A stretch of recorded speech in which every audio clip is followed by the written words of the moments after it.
এই রকম কাটা ধরেন, এটা একটা শলা, এটার চারপাশে কাটা, মাঝখানটা এই মাথাটা চোক্কা। ওটা যদি একজন মানুষের পেটের মধ্যে ঢুকাইয়া মুসরা দিয়ে যদি টেনে টেনে টেনে টেনে ভিতর থেকে সব কিছু বের করে আনা হয়, ওই ব্যক্তিটার যত কষ্ট হবে তার চাইতে ভয়ঙ্কর কষ্ট হবে পাপী লোকেদের আত্মা কবজ করা। আল্লাহর হাবিব বলেছেন, মৃত্যুর সবচেয়ে কম যন্ত্রণা হলো 1000 তলোয়ার মারার আঘাতের চাইতে ভয়ঙ্কর। একটা জীবিত মানুষকে 1000 তলোয়ার মারলে যতটুকু আঘাত পায় তার চেয়ে ভয়ঙ্কর পাপী লোকের মৃত্যুর যন্ত্রণা, যেটা সবচেয়ে কম। আর বেশিটা কেমন হতে পারে? মনে রাখবেন, অল মেন উইল ডাই, সকল মানুষকেই মরতে, মৃত্যুর স্বাদ গ্রহণ। কিন্তু মানুষকে আল্লাহ কেন পাঠাইছে, জীবনটা কেন দিলেন, মৃত্যুটা কেন দিলেন জানেন? الذي خلق الموت والحياة ليبلو الناس, যিনি জীবন দিয়েছেন তিনি মৃত্যু আমাদেরকে দিয়েছেন। বলো হুজুর কেন গো?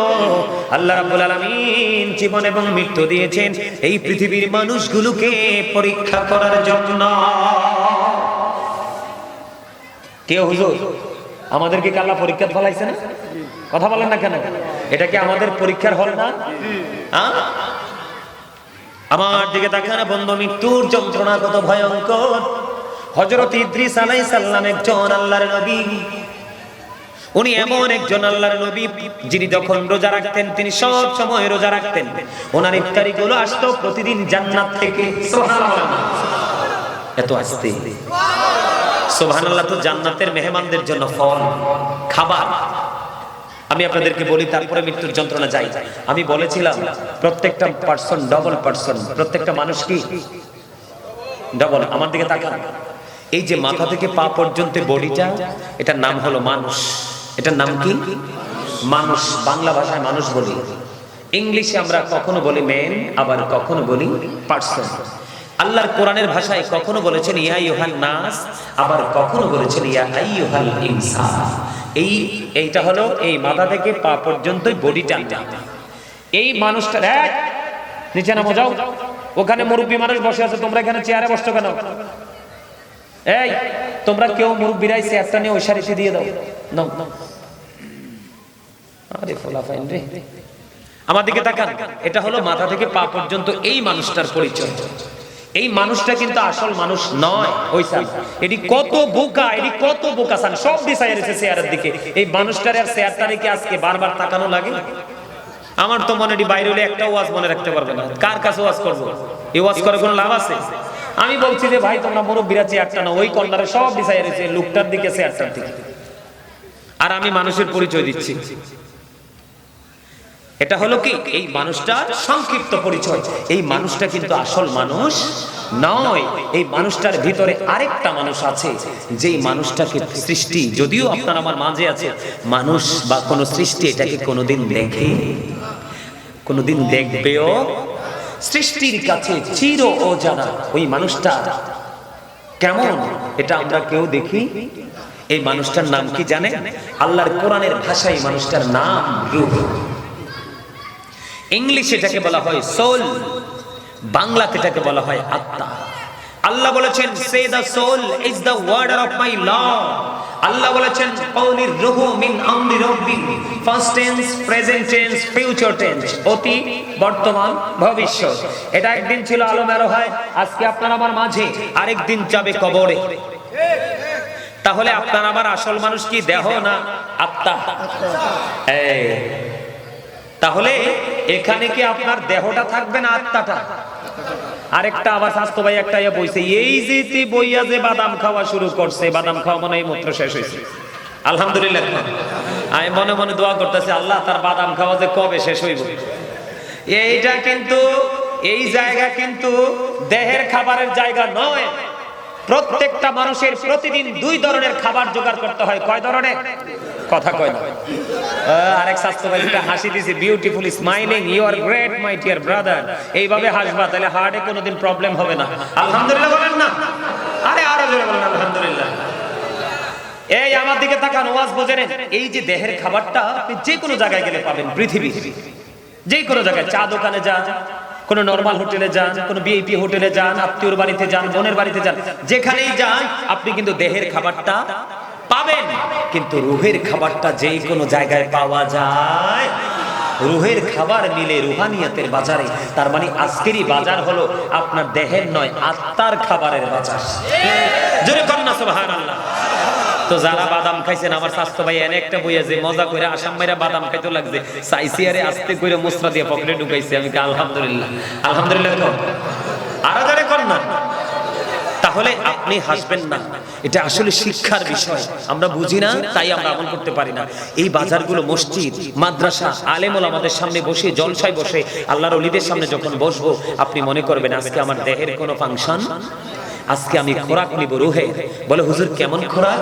আল্লাহর হাবিব বলেছেন, স্বাস্থ্য ভাই তুমি ভালো করে শোনো, আল্লাহর হাবিব সরকারি মদিনা তিনি বলে দিয়েছেন, তুমিও কিন্তু আজকের জান্নাতের বাগানের মেহমান।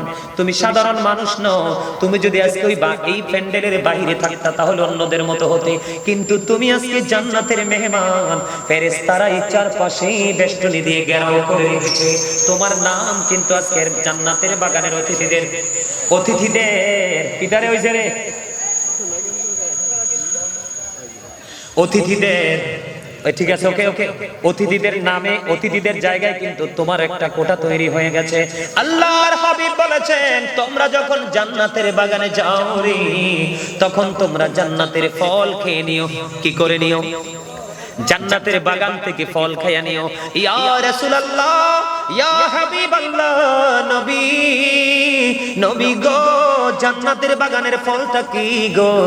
আমার নবীজি বলে দিয়েছেন, সুবহানাল্লাহ ওয়া আলহামদুলিল্লাহ, লা ইলাহা ইল্লাল্লাহ, সুবহানাল্লাহ ওয়া আলহামদুলিল্লাহ, লা ইলাহা ইল্লাল্লাহ, লা ইলাহা ইল্লাল্লাহ, লা ইলাহা ইল্লাল্লাহ।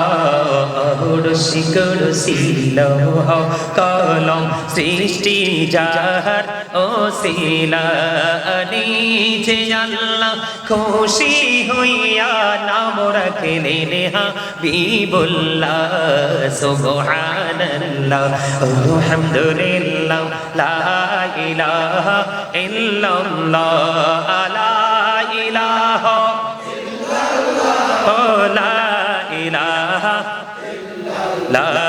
ইলাহা ইল্লাল্লাহ মুহাম্মাদুর রাসূলুল্লাহ সাল্লাল্লাহু আলাইহি ওয়াসাল্লাম। আলহামদুলিল্লাহ বলেন।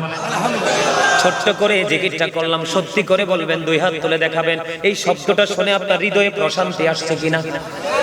আরো জোরে বলেন না। অন্তরে একটু ধুলা লাগছে কিনা? আরো জোরে বলেন না। ধুলা লাগছে কিনা?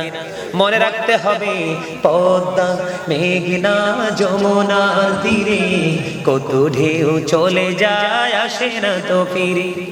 আমিও চলে যাব এমনি করে, আসবো না কভু ফিরে। বলেন পদ্মা মেঘনা যমুনার তীরে কত ঢেউ চলে যায়, আসে না তো ফিরে। ঠিক কিনা বলেন? ঢেউ যেমনি ভাটির দিকে চলে গেলে আর কোনদিন ফিরে আসে না। মানুষ বন্ধু শ্রেষ্ঠ হওয়ার পরেও একবার যদি লাশ হয়ে ঘর থেকে বের হয়ে রে, আর কোনদিন সে ফিরে আসে না। একবার কেন ভাবো না, তুমি আমি একদিন কিন্তু চলে যেতে হবে। যাওয়ার আগে ওপারের বাজার তুমি এপার থেকেই করে নিতে হবে, অন্যথায় তোমার কোনো উপায় নাই। আমি আপনাদেরকে এক্সাম্পল দেই, যেমন আপনি বাংলাদেশ থেকে আপনি সফরে যাবেন টুরিস্ট ভিসায় মালয়েশিয়াতে, আপনি কি ওখানে গিয়ে টাকা নিতে পারবেন না? এখান থেকে সব রেডি করে যেতে হবে, এখান থেকে সব রেডি করে যেতে হবে রে। ঠিক তেমনি ভাবে আপনি ওপারে গিয়ে কোনো কিছু করতে পারবেন না, এখান থেকে আপনাকে বাজারটা করতে হবে। কেন করতে হবে একটুখানি বুঝে নে বন্ধু। হযরত ইদ্রিস আলাইহিস সালাম এমন একজন আল্লাহর নবী, উনি রোজা রাখতেন। প্রতিদিন ওনার ইফতারি গুলো জান্নাত থেকে আসতো।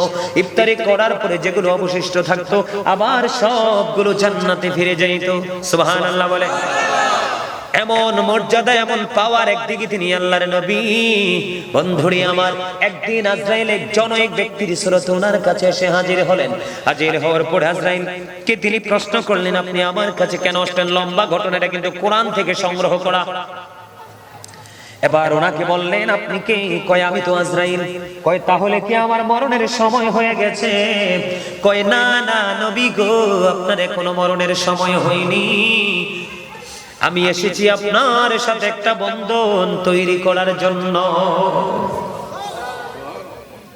কয় আপনি আজরাইল, আপনি আমার কাছে আসছেন, আমার মরণের সময় হয়নি, আমার সাথে বন্ধন করার জন্য আসতেন। আজরাইল আসলে তো আর পৃথিবীতে কারো সময় থাকে না। আজরাইল বলতেছে, হ্যাঁ আপনার সাথে আমি একটা বন্ধন তৈরি করার জন্য এসেছি। তাই কহ।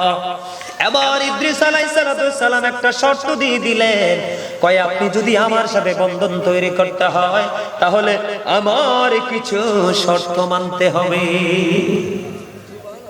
সুবহানাল্লাহ বলেন না? কয় শর্ত মানতে হবে? কয় হ। কয় আমারে একবার মরণ দিতে হবে। কয় আপনার তো মরণের এখনো সময় হয়নি। দ্বিতীয় শর্ত দিলেন, আমাকে আবার পুনরায় চিন্তা করতে হবে। তৃতীয় শর্ত দিলেন, আমাকে একবার জাহান্নাম দেখাতে হবে, আমাকে একবার জান্নাত দেখাতে হবে। শর্ত যখন দিলেন একটা একটা করে, প্রথম তো মরণ। কয় আপনার তো মরণের অনুমতি, অর্ডার এখনো হয়নি, পার্লামেন্ট থেকে কিন্তু এখনো অর্ডার আসেনি। কয় আপনি অনুমতি নিয়ে আসেন। আল্লাহ রাব্বুল আলামিনকে ডাক দিয়ে বললেন, আজরাইল আল্লাহ গো, আপনার ওই প্রিয় নবী তিনি মৃত্যুবরণ করতে চায়। এবার আল্লাহ রাব্বুল আলামিন বললেন, আজরাইল আমার নবী যেহেতু চায়, ওনাকে মরণটা দিয়ে দাও। সুবহানাল্লাহ বলেন। এবার বন্ধু ওনাকে মরণ দিয়ে দেওয়া হলো। দ্বিতীয় শর্ত কি? আমাকে একবার জীবিত করতে হবে। মৃত্যুবরণ করার পরে বন্ধু ওনাকে আবার জিন্দা করা হলো। জীবিত করার পরে ওনাকে প্রশ্ন করা হলো, আপনি যে মৃত্যুবরণ করেছেন, আপনার মরণটাকে আপনি কেমন পেয়েছেন গো? এই কথা বলতে দেরি রে